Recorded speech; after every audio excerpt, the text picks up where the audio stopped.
You are now watching the ODTV.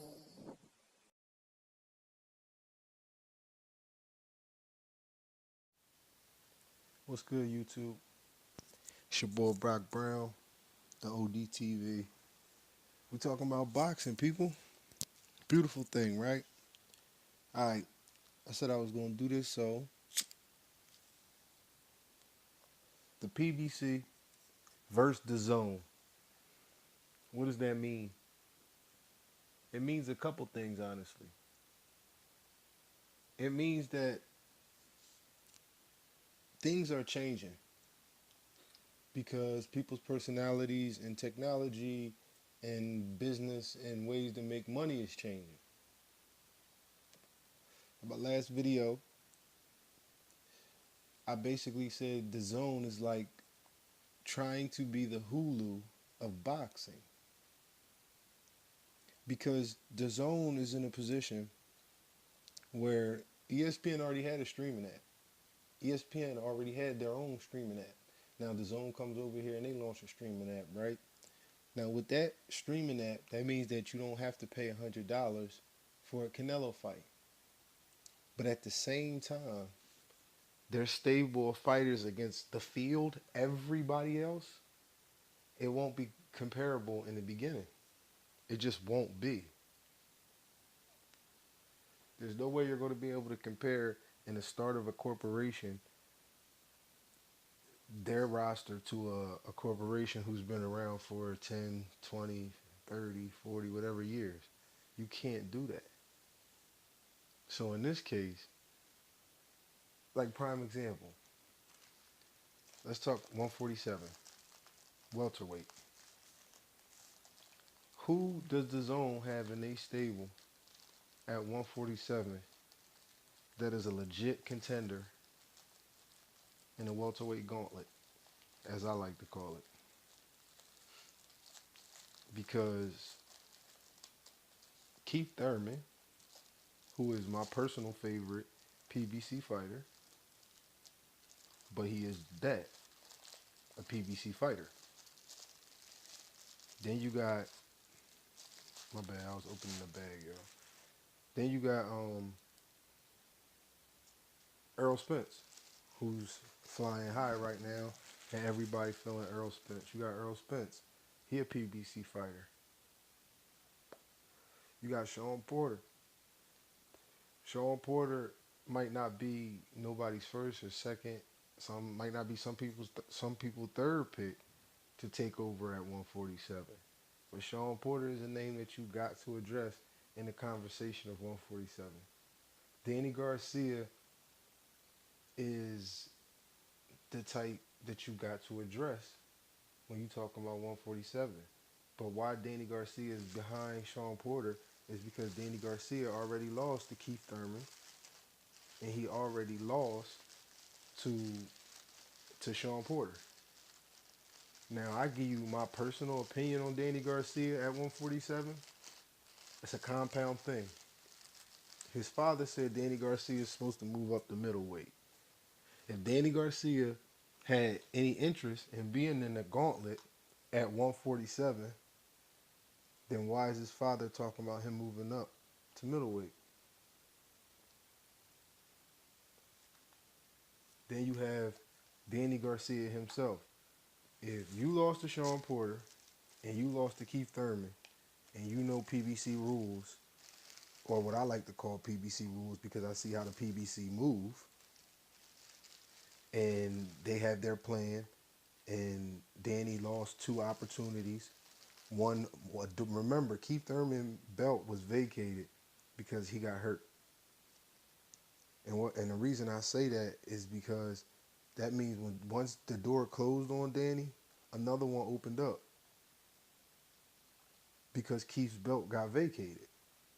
So that's a door that opened up for Danny Garcia. Here's the issue.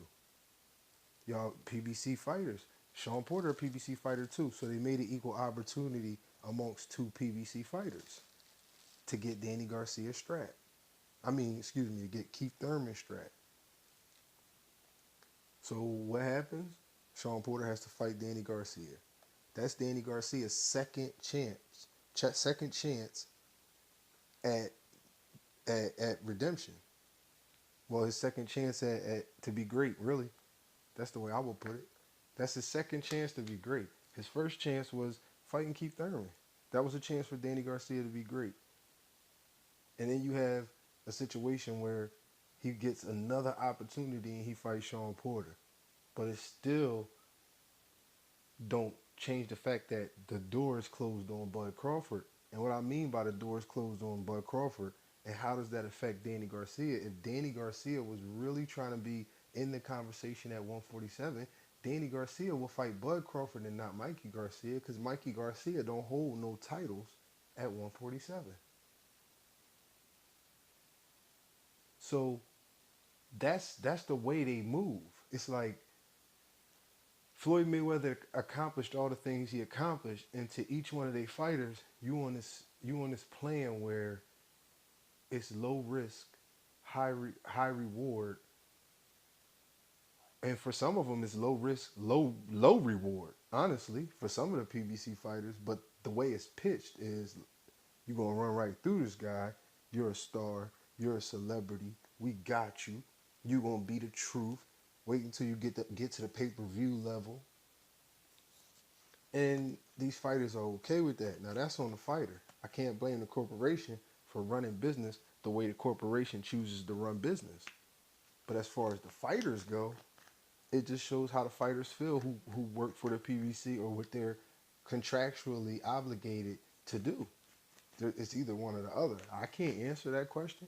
Whether it's each and every one of these guys have the same exact character, which I don't think is that one. I would think it's the corporation, and the corporation has them doing business a certain way. That's the way I see that. I mean, they have them doing business a certain way. So, I mean, I hear what people are going to say about the zone and fuck the zone. The zone is being spearheaded by a person who's not from America. But like I said, when you have these type of discussions, you got to take nationality and race and things like that out of it. They have nothing to do with this, except for when it's two people in the ring and it's fight night. Then your fanism and your nationality and all that. Even if you say, yo, I'm always root for the black guy versus the white guy, or I always root for the Mexican against the black guy, whatever your nationality or your race is, for each his own. But my point is that don't have no place in this conversation. That don't have no place in why is boxing kind of stuck to where it can't grow and it only gets a certain height unless it's Floyd Mayweather. You know what I'm saying? I don't think that that Floyd is a person that the world can only like Floyd Mayweather. I don't think that's the case. I just think that the other shit that's being sold is not as entertaining. The other shit that's being sold is not, even from a boxing standpoint, that's from a business standpoint as far as entertainment.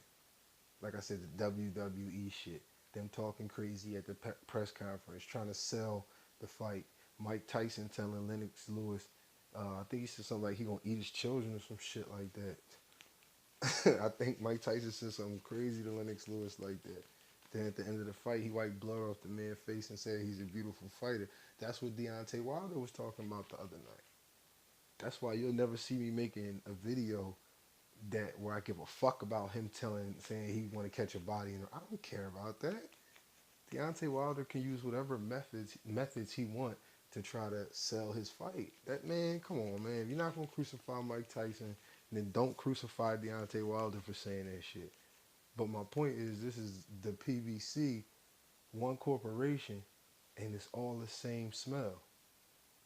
Whether you talking about Deontay Wilder, whether you talking about, and like I said, Keith Thurman is my guy at 147 outside of Bud Crawford. But when it came to Bud Crawford, what did Keith Thurman say? You didn't do nothing at 147. But don't he got a belt, Keith?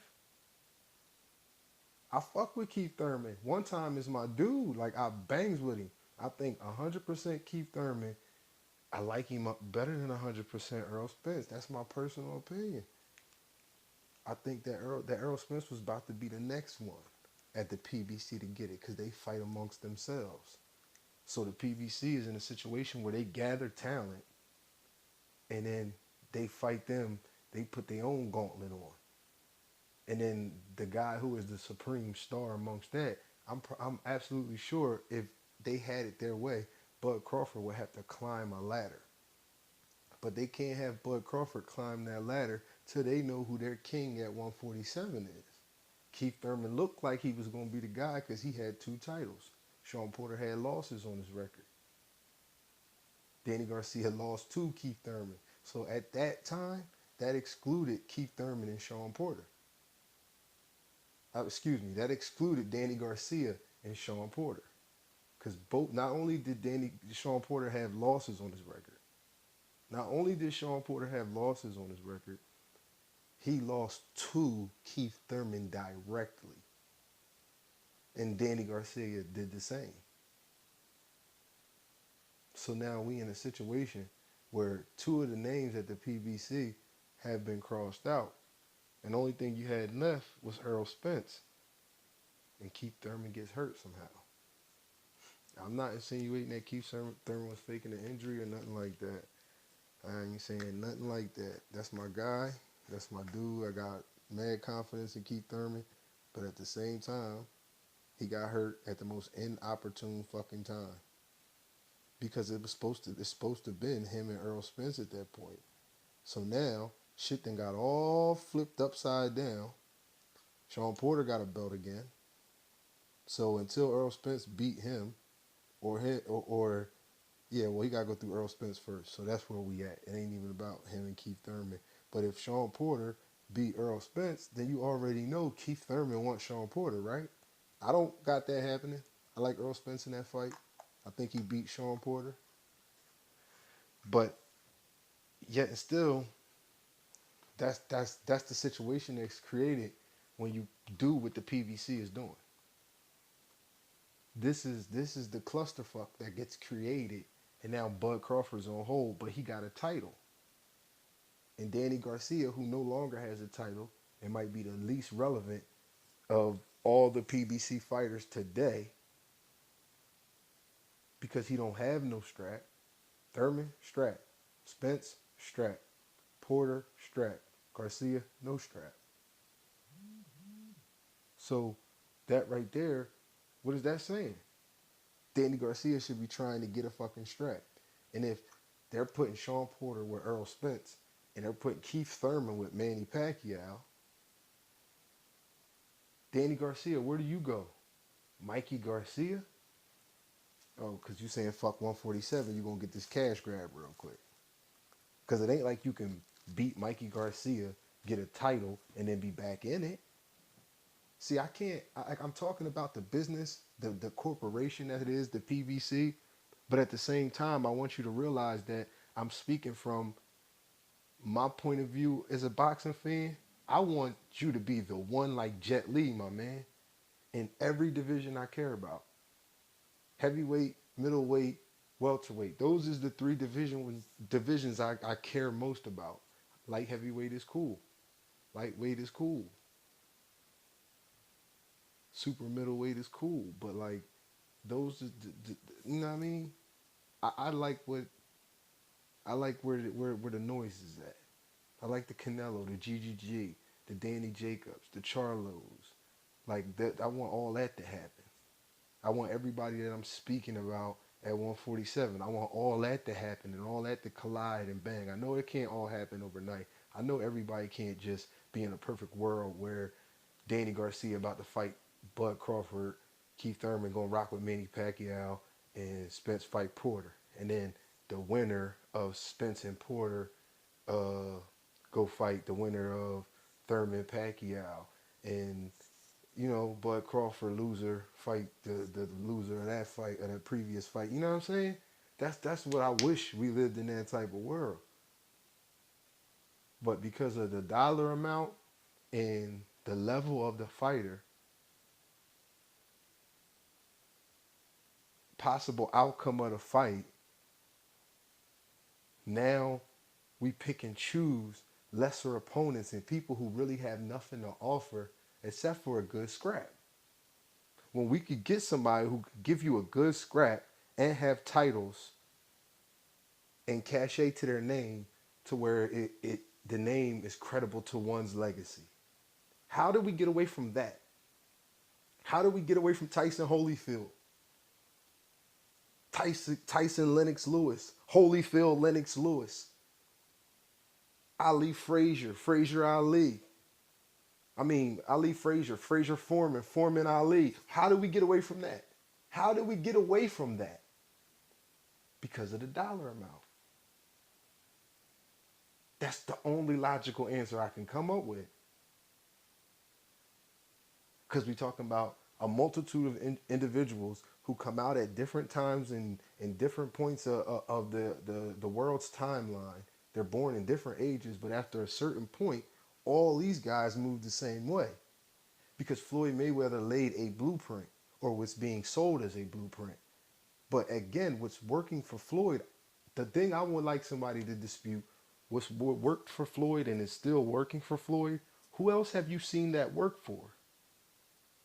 Other than maintaining your O. That's the only thing I can say that the Floyd Mayweather blueprint can do for a fighter. Especially if the PBC is pulling the strings. Especially if they're pulling the strings. That's a guarantee. If the PBC is pulling the strings, you can definitely maintain that O for a while. Especially if you're a decent fighter. Or a good fighter. God forbid you're a good fighter. God forbid you got Deontay Wilder's punching power. Or Danny Garcia's ability. Or Sean Porter's ability. Or Keith Thurman's ability. But like I said, I'm a fan. I'm not a promoter. I'm not a manager. I'm not a fighter. I'm not a multi-million or billion-dollar corporation that has a ranch full or a stable full of fighters or managers or promoters. I don't have those people who work for me. So I can only sit back from my perspective as a fan, as a paying customer, as a person who watches your pay-per-view, as a person who orders your Dazn, and I can only speak on what I see. And I can only see what I see because of what you do. So you give me free boxing with the PBC, which would be 80% bullshit fights that don't matter none to the division, and because you did that, I'm supposed to pay you $175 to $100 for one pay-per-view. You about to put Errol Spence and Sean Porter on pay-per-view, and Mikey Garcia and Danny Garcia on pay-per-view. Both of these fights. And I'm supposed to pay, what, 60, 65, 70, 75? Y'all gonna do a package deal where y'all tell people, yeah, if you get them both now, you can pay 50 a piece. Like the Zone tells you, pay us 100 for the year. When it started out, it was 10 a month. So that's 120 a year. Now it's, you can give us 20 a month or 100 for the year. I don't understand what there is to not understand. We ain't shitting on Hulu. We're not shitting on Netflix. The people who don't want to pay for Hulu and Netflix, you're not shitting on Crackle because it's free. You're not shitting on Tubi TV because it's free. So whose fault is it that the Zone comes in and they're giving us more for less? Is it Eddie Hearn's fault? Is it Anthony Joshua's fault? Is it Canelo Alvarez's fault? Is it GGG fault? Is it Danny Jacobs' fault? Is it Devin Haney's fault? Whose fault is it? That's what I'm saying, though. That's what I'm saying. When we sit back and we look at these things, we can start to see the truth, people. We can start to see the truth. That's what we can start to see. If we sit back and we just watch, man, we can start to see the truth, man. And I ain't trying to sit here and just the zone. It's just a better deal. And that's the only point I'm making, man. Now, Al Heyman being black, like I said, we got to take race out of it. Al Heyman being from America, and one of the people who work at the corporation that is DAZN, he's not the owner. He's not the majority owner. It wasn't his $1 billion that was given as the budget to start this project. None of that. But because that man was chosen, so now it's fuck DAZN, or because Deontay Wilder and Anthony Joshua are from two different sides of the world, it's fuck DAZN. But when he fought Danny Jacobs, was it fuck DAZN? Was Canelo connected to DAZN to the point where now it was fuck Canelo? I don't think it was. And we start comparing views. We start comparing buys. Come on, man. How much money this made in America to how much money this made in the UK? I hear what y'all saying, but that has nothing to do with who wins in a fucking fight. So now we start getting the A side and we start getting the B side. But one person is selling in bulk and the other person is selling unit price. So we are sitting in a situation where I'm just trying to figure out, why is it that unit price is better if it comes from a person that looks like you? Or unit price is better when somebody say, oh, this is a special item. So that's why we can charge you so much more than our competitors. Because like I said earlier in this video, ESPN has a streaming app. Okay? They have a platform that is the exact same thing as DAZN. Is it fuck ESPN? Is it fuck Lomachenko? Is it fuck Bud Crawford? Because that don't have nothing to do with it. That shouldn't have nothing to do with our fanism. That shouldn't have to do with who we like and who we bet our money on. That shouldn't be that shouldn't be in it. They fighting at the end of the day. They boxing. So yeah, man. I think that DAZN is a good deal. I think that DAZN is trying to be Hulu. I think that DAZN is on the money. Yeah. I ain't gonna go no further with it, man. If you feel differently, let me know in the comment section or whatever. ODTV, man. Like, comment, hate, subscribe. I'm out. Peace.